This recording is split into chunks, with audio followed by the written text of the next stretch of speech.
কি ভাজছো মা? এই যে মাছের মাথা ভাজছি। মাছের মাথা দিয়ে তুই ভোজবাড়ির মতো ছ্যাঁচড়া বানিয়ে দেবো, খাবি? ছ্যাঁচড়া? হ্যাঁ, বাহ। দেখ কতগুলো মাথা। হ্যাঁ, নুন হলুদ দিয়ে ভেজে নিলে তো? হ্যাঁ, ভেজে নিই, তার একটু কড়া করে ভাজতে হবে। আমি মাছের মাথাটাকে কড়া করে ভেজে নিয়েছি। এখানে আমি আমার পছন্দের মতো সবজি নিয়েছি। এখানে নিয়েছি কুমড়ো, পটল, এই যে লম্বা লম্বা করে কেটেছি পটলটা, আলুটাও লম্বা করে কেটেছি, আলু আর বরবটি, এই যে বরবটি আর বেগুন, এই সবজি। আর পুঁই শাক নিয়েছি। পুঁই শাকটাকে আমি একটু গরম জলে একবার ফুটে গেলেই অফ করে দিয়েছি, দিয়ে ছেঁকে নিয়েছি। সামান্য ভাপিয়ে না। ভাপানো মানে খুব ইয়ে নয়, অল্প। এই রান্নাতে তেলের পরিমাণ একটু বেশি লাগবে, যেহেতু সবজিগুলোকে একটু আলাদা আলাদা করে ভেজে নিতে হবে। প্রথমে দিয়ে দেওয়া হচ্ছে কুমড়ো, দেওয়া হচ্ছে লম্বা করে কেটে রাখা আলু। আলুটা কুমড়োটা দেখো এখানে কিন্তু বেশ লাল লাল করে ভেজে নেওয়া হয়েছে। এবার এগুলোকে তেল থেকে থেকে তুলে নিতে হবে।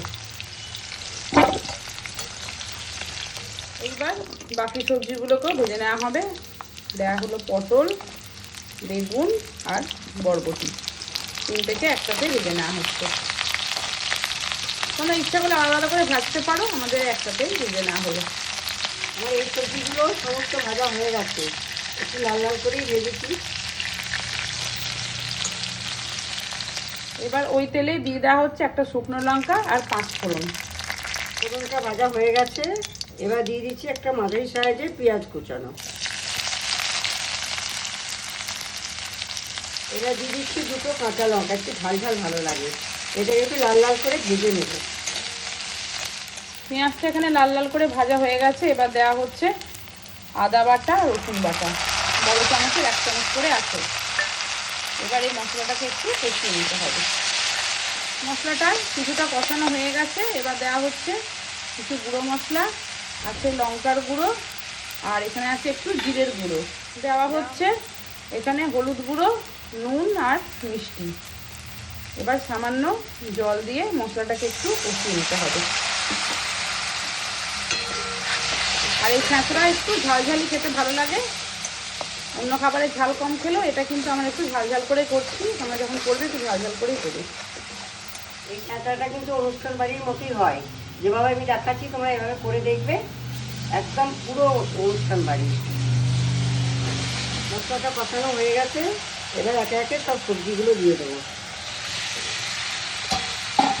সবজির সাথে মশলাটাকে ভালো করে এবার কষিয়ে নিতে হবে আবারও। এটা মশলার সঙ্গে কষানো হয়ে গেছে। এবার আগে থেকে পুঁই শাকটা সেদ্ধ করে রেখেছিলাম, ওটা দিয়ে দিলাম। পুঁই শাক দিয়ে এবার ভালো করে রান্না করে নিতে হবে। একটা সুন্দর গন্ধ উঠছে না এখনই, দারুণ। যত এইভাবে কষিয়ে কষিয়ে রান্না করবে তত ছ্যাঁচড়ার টেস্ট হবে। মাথা ভেজে রেখেছিলাম, এবার এটা দিয়ে দিলাম।